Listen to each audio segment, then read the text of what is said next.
The 2010s were a decade of wild acceleration in computing, gaming, and simulation. As a new generation of consoles pushed gaming closer and closer to realism, PCs continued to push the ability to simulate the physics of a racing car. Of course, the cost is now that rather than just sticking a disc in and playing, you're far more likely to spend several hours downloading the game and probably then several more just for an extra update. But what those hours of waiting mean is hours of even better gameplay. Forza finally came into its own in the 2010s. Even Need for Speed put out one of its best ever games before it died and then came back. Here are 10 games that harness the 2010s tech arms race to move the game forward.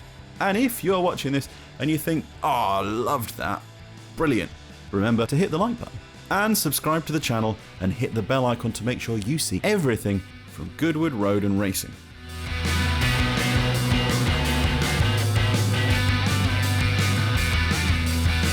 Alright, so the reimagination of a classic game, which then 10 years on was again reimagined, is hardly the forefront of sim achievement. But hey, we liked it. 2010's Need for Speed Hot Pursuit was a classic cops versus supercars game in the style of the old Hot Pursuit titles. It featured the latest, greatest supercars with some incredible sound design, bringing Lamborghini V12s right into your living room, for example. The visuals were gorgeous and the driving was fun. A masterclass in how cars should handle in arcade games it was. A masterclass in recreating real-life physics it was not. But even the Forza generation loved it. 10 years later, it was remastered, and we bought it again, with no regrets. As a side note, the trailer for Hot Pursuit is the greatest game trailer ever, featuring a car chase between a Lamborghini Murcielago and a Pagani Zonda using the real cars. And even that doesn't actually oversell the game itself.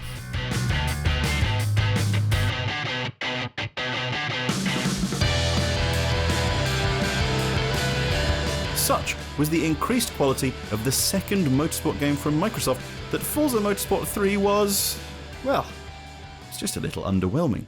So we skip that and move straight on to the fourth Forza Motorsport game called, cryptically, Forza Motorsport 4. This was a masterpiece. A spectacular car list, the introduction of Forza Vista, a jump in graphical quality few thought possible, the to-be-expected excellent physics and so much more made Forza Motorsport 4 an instant classic in the franchise. Its boots were so large that when Forza 5 came out, it spectacularly failed to fill them. In truth, 10 years later, Forza still struggles to top FM4. 6 was good, 7 was better, none of them catch the imagination quite like the fourth instalment.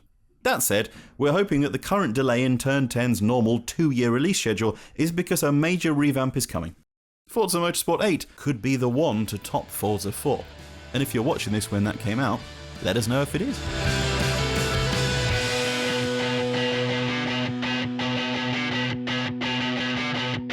After 4 super successful motorsport releases in 7 years, Turn 10 and the Forza franchise decided to take a left turn. Enrolling independent British studio Playground Games, it was going for a new project, an open-world driving game with all the best cars in the world. It wasn't the first to attempt this. Test Drive Unlimited had just about managed it, but its sequels were poor. The concept had been perfect for Test Drive Unlimited 2, but execution was shoddy. Poor graphics and shonky online connectivity hobbled the enjoyment. Forza Horizon would do it with crisp graphics and some sim-light physics, and it would run properly. Horizon had a car list to die for and allowed users to explore the rusty landscape of Red Rock, Colorado. It was a compelling take on the free roam genre, with a narrative about a car and music festival thrown in for you to finish and then ignore. Many wished for more map size and the odd bit more lifestyle, especially those who'd come across from Test Drive Unlimited, but Horizon delivered in every other way. The original is probably still the best, certainly in terms of impact. 3 is in with a shout for the pure Aussiness of it, and we're biased towards 4, given it's based in the UK and it was launched at, oh yeah, Goodwood. But nothing had the striking impact of that original game.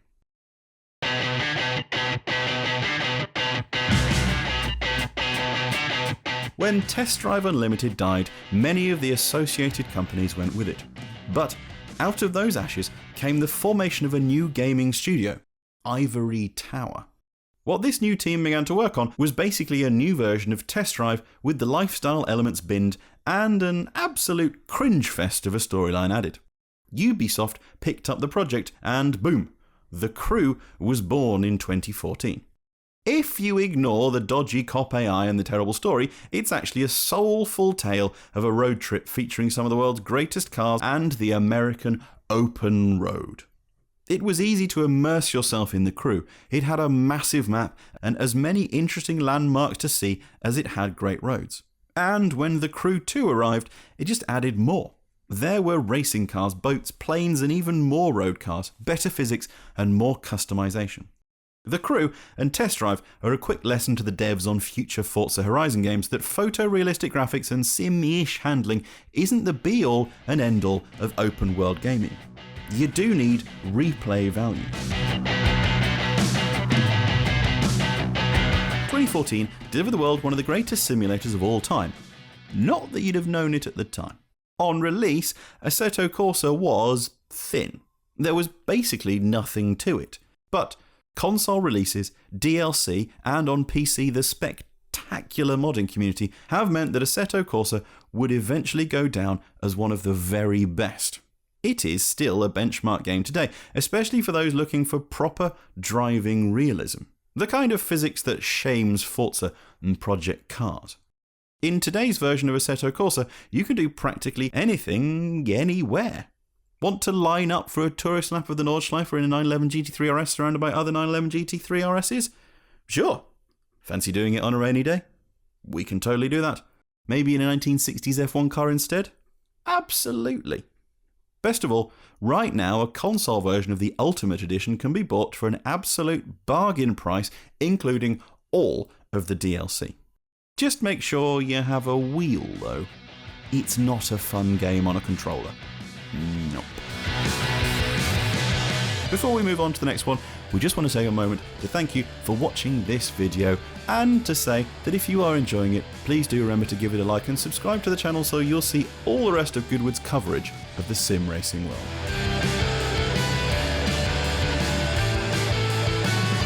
The Need for Speed franchise somehow remains one of the most powerful names in gaming, and that's despite some absolute whoppers being released over the years.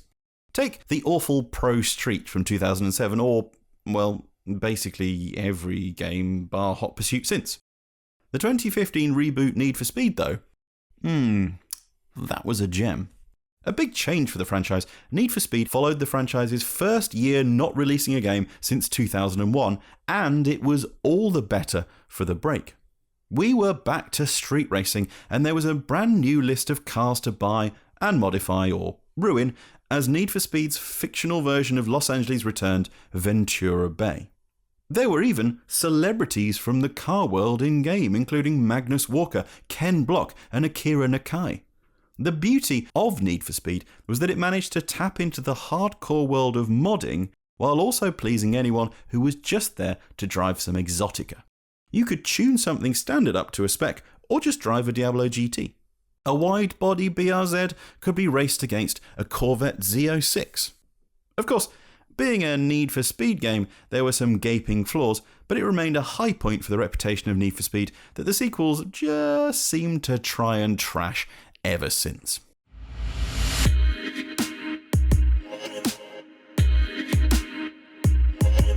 Project Cars attempted to do what Assetto Corsa did for PC sim racing, but on a console.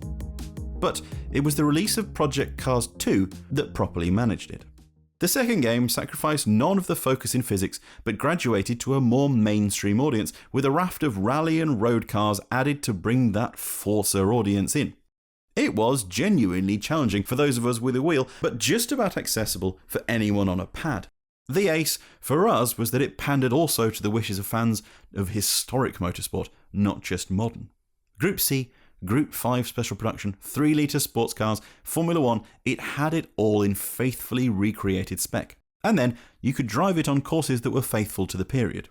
For those whose memories of Group C consist only of grainy TV set recordings from the 80s, it was a revelation. With the skills you built up in practice, the level of reward for a succession of tumbling lap times around Spa is unparalleled.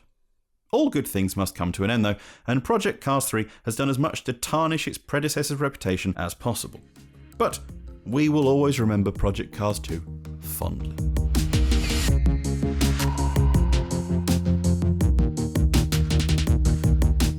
There are times when you just have to get on with it and release a new game. Kazunori Yamuchi's obsession with perfecting every single part of the Gran Turismo series has at times got in the way of the company actually releasing any games. Often, it's also resulted in the released game getting a less than enthusiastic reception, the final product not seeming to stack up to the time taken. Some sort of wonder what Polyphony had actually been up to. Thankfully, the compact interim nature of Gran Turismo Sport has meant that it didn't suffer quite as many cuts and changes. It was only ever meant to be a bridge between GT6 and 7, so it didn't need to be quite so overthought. Unlike previous entries, which had sprawling single-player campaigns, GT Sport was all about online competition, and with the FIA's backing, it became at times more than just another sim game. The result was a refreshing sense of focus. It still has the quality and detail you expect from a Gran Turismo game, but without the fluff and distractions. While dynamic weather was ditched from the previous games, graphics and physics overall improved thanks to the PlayStation 4's better capabilities.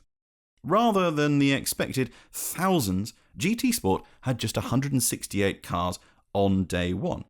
Over the years, that number has quickly increased, and GT Sport would also become the first GT game ever to feature cars from Porsche.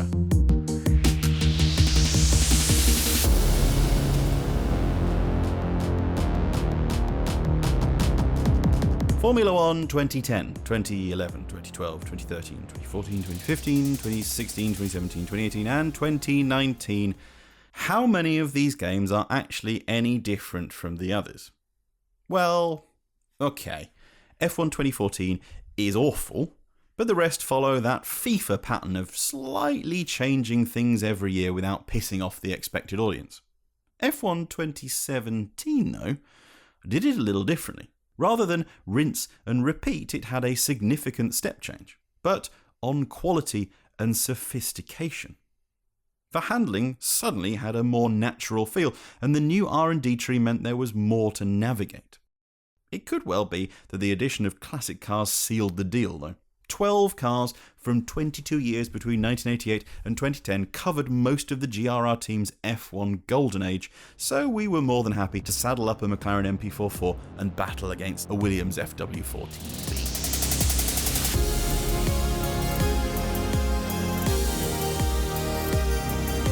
Just when you thought nothing was really going to beat Dirt Rally in the rallying sim game, right at the end of the decade, Codemasters pulled Dirt Rally 2.0 out of the bag.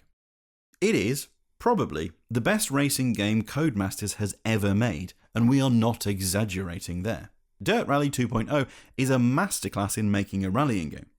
It's not just a game that panders to fans to give them a chance in that particular real-life season. Dirt Rally 2.0 showcases rallying in all its historic glory.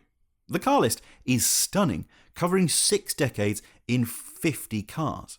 That adds to the properly top-class driving physics, sophisticated environments, and even stages that actively degrade over time, a team management system, and even more, and this is a worthy successor to the original Colin McRae rally games.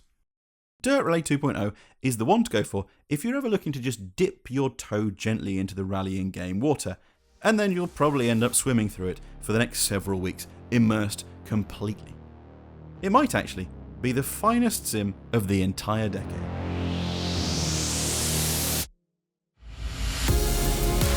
Those are our favourite sim racing games that came out between 2010 and 2019, but which ones have we missed out? Should Mud Runner be in there? Does Test Drive Unlimited 2 deserve a place? Let us know in the comments below.